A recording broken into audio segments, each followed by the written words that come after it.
Okay, so maybe you're thinking about, taking that leap, diving into the world of academia, becoming a higher education lecturer. It's definitely one of those paths that gets people thinking, right? Intellectually stimulating for sure, and the rewards, well, they can be huge. It's a pretty unique path, wouldn't you say? Totally. And you've been digging into those RoleCatcher resources, haven't you? Their career guides are really something. They are. They really give you that roadmap, not just the usual, here's what the job is kind of thing. Right, exactly. Like, one of the things that struck me going through all this is how much they emphasize research and publication. It's not enough to just, lecture. You've got to be Wow. contributing to your field, pushing those boundaries. It's how you progress, really. Publications, they're kind of like your academic resume in a way. They show your expertise, that you're doing original work, making an impact. And the more you publish, the better your chances of getting those research grants, right? Which I'm guessing are pretty competitive. Oh, absolutely. It's like, the academic version of Shark Tank.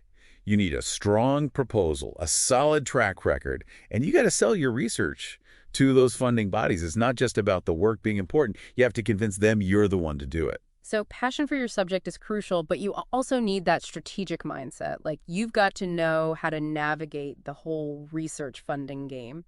You got it. And speaking of competition, RoleCatcher doesn't beat around the bush about getting that first job either. Yeah. The academic job market, especially for those tenure-track positions, it's tough out there. No sugarcoating there. But they do highlight some serious positives. Job security, flexibility in your schedule, and the opportunity to really, I don't know, shape young minds. Those are some pretty big perks. Absolutely. Flexibility is a huge one for a lot of people. Imagine having the freedom to set your own hours, make time for your research, and summer's off for some. Can't forget about those sabbaticals. Right. Though I imagine it takes a lot of self-motivation to manage all that. It does. You're your own boss in a lot of ways. Setting deadlines, managing your time, juggling responsibilities. It's not all freedom and flexibility. You need to be organized and driven. It's a balancing act for sure, especially with the workload they talk about. Yeah. Late nights, working weekends, it's all part of the package, it seems. Yeah, no kidding. Grading papers till all hours, prepping lectures, fine-tuning those research proposals. It's a rite of passage, really. But for those who love what they do, those late nights, they can be pretty exhilarating. It's about those aha moments, isn't it? When you crack a tough research question or you see your students really grasp a difficult concept. Exactly. And speaking of challenges, we should talk about those difficult students that every lecturer encounters sooner or later. Oh yeah, RoleCatcher goes there. And it's clear that managing a classroom effectively goes beyond just knowing your subject. You're a facilitator, a mentor, sometimes even a referee, all rolled into one. Creating a respectful environment is key. Everyone needs to feel safe sharing their ideas, even if they're different from yours or from other students. And that's not always easy, right? Especially these days, with students coming from such diverse backgrounds, different perspectives, experiences, it all comes into play. You need authority, but also empathy. Set boundaries, but be sensitive to individual needs. You're trying to foster that sense of belonging. Sounds like a crash course in psychology and sociology would be helpful for any aspiring lecturer. RoleCatcher actually highlights how important those fields are. Right. Understanding group dynamics, different learning styles, human behavior in general, it's invaluable when you're navigating the complexities of a classroom. So you've got the research side, the teaching side, the people management side. It's a pretty diverse skill set you need to make it as a lecturer. We haven't even touched on the administrative stuff yet either. But before we dive into the paperwork side of things, let's shift gears a bit. Let's talk about those aha moments of discovery, the stuff that really gets those academic gears turning. RoleCatcher, they talk about this whole continuous learning thing in academia. It's not like you learn everything in grad school and then bam, you're set. Right. Yeah, it's not a finish line. It's more like a lifelong marathon, really. Yeah. Always exploring, always growing.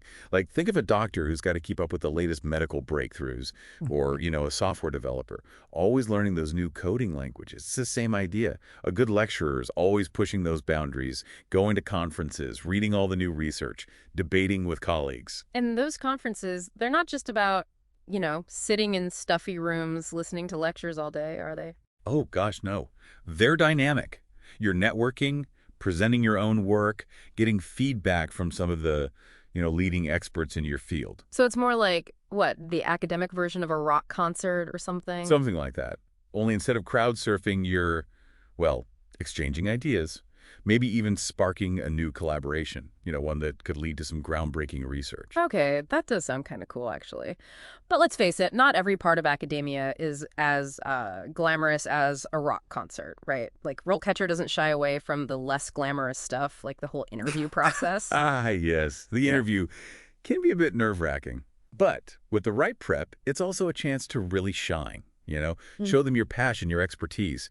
And RoleCatcher, they've got some really useful tips for that. Yeah, like what? Well, they have this feature. It's like a mock interview simulator. Uses AI to give you feedback and everything. Whoa, really? So it's like having a personal interview coach right in your pocket. Pretty much. They walk you through those tough questions, help you craft your answers, even give you feedback on how you're delivering them. That's amazing. I bet nailing those questions about your teaching philosophy is super important. Yeah, for sure. They want to know what makes you tick as an educator. Like, what are your core beliefs about teaching? How do you create a learning environment that's actually engaging? Can you adapt to different learning styles, cater to diverse needs? These are all things they're going to want to know. It's like you're auditioning for the role of lead learner almost as much as a lecturer, huh? Huh, I like that. Because you're right.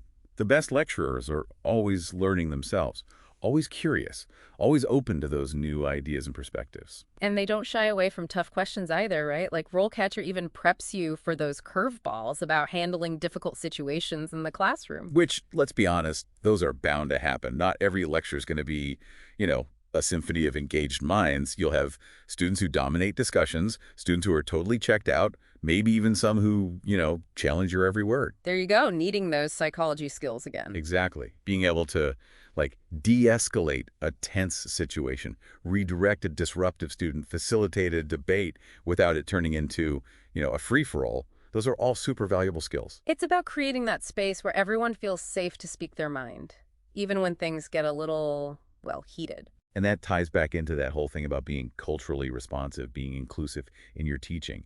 RoleCatcher really emphasizes that. Which makes sense, especially now, right? Student populations are more diverse than ever. Different backgrounds, learning styles, even political views. And you, as the lecturer, you're the one who needs to create that environment where everyone feels seen, heard, respected. So, being mindful of the language you use, the examples you choose, the assumptions you're making, even unconsciously sometimes, it's all part of it. Fostering that sense of belonging, no matter what their background is, what they believe in. Exactly. And it's an ongoing process for the lecturer, too. We're always learning and growing as well. Mm. Speaking of growth, RoleCatcher talks about the typical career trajectory for a lecturer, from those early days as an assistant professor, working your way up, maybe even achieving tenure, taking on more of a leadership role within the university. It's a path that takes, well, patience for one thing, dedication too, obviously. And of course, you got to have that passion for your field. But before you can even start climbing that ladder, you got to get through that interview. True.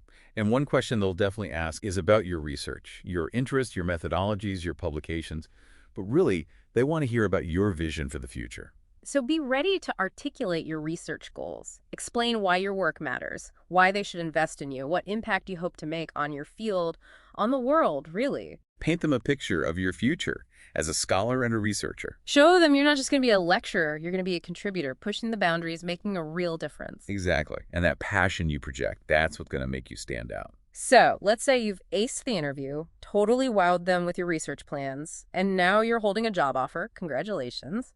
But before you sign anything, RoleCatcher, they really encourage you to think about the specifics of the position. Absolutely. Salary expectations, of course, but also things like benefits, tenure track versus non-tenure track, even just the general culture and values of the institution. It all matters. It's about finding the right fit, not just for your career, but for your life, your values, you as a person. This is more than just a job.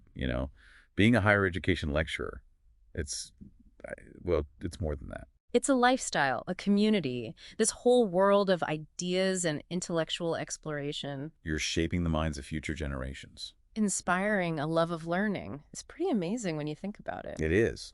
And it all starts with that first step, that leap of faith into the world of academia. So as we come to the end of our deep dive here, what does all this mean for you, the listener? The one who's about to embark on this incredible journey.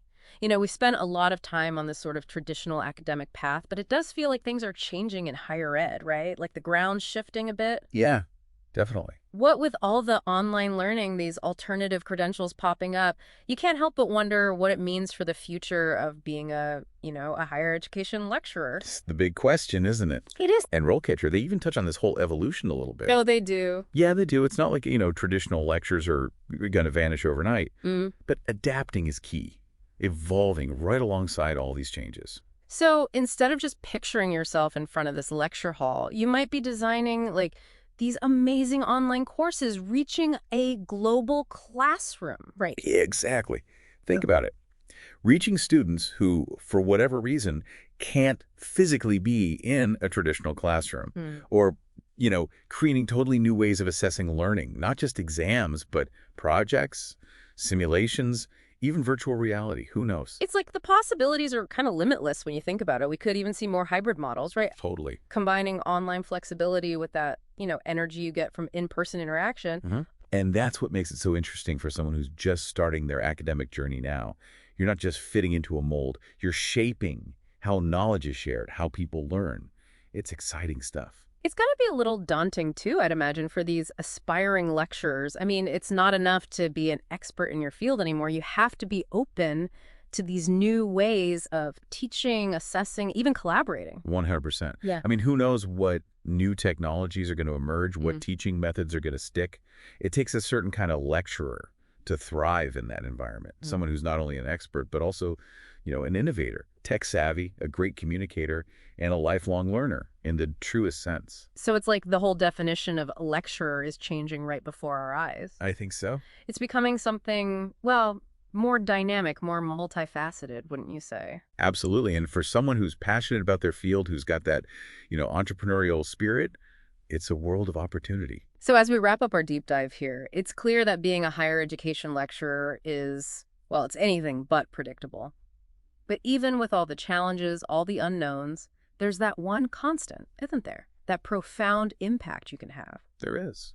Whether you're sparking that love of learning in a packed lecture hall or inspiring students through, the glow of their laptop screens, you have this incredible power to shape minds, to make people curious, to contribute to, the advancement of knowledge itself. Couldn't have said it better myself. It's a career that demands a lot. Dedication, resilience, that unquenchable thirst for knowledge. You got it. But the rewards for those who embrace the challenge, they're immeasurable. For sure. So, to our listener, if you're ready to take that leap, to embrace the unknown, if you're ready to be bold in your pursuit of knowledge, to never stop asking what if, then the future of academia is waiting. You could be the one to shape it.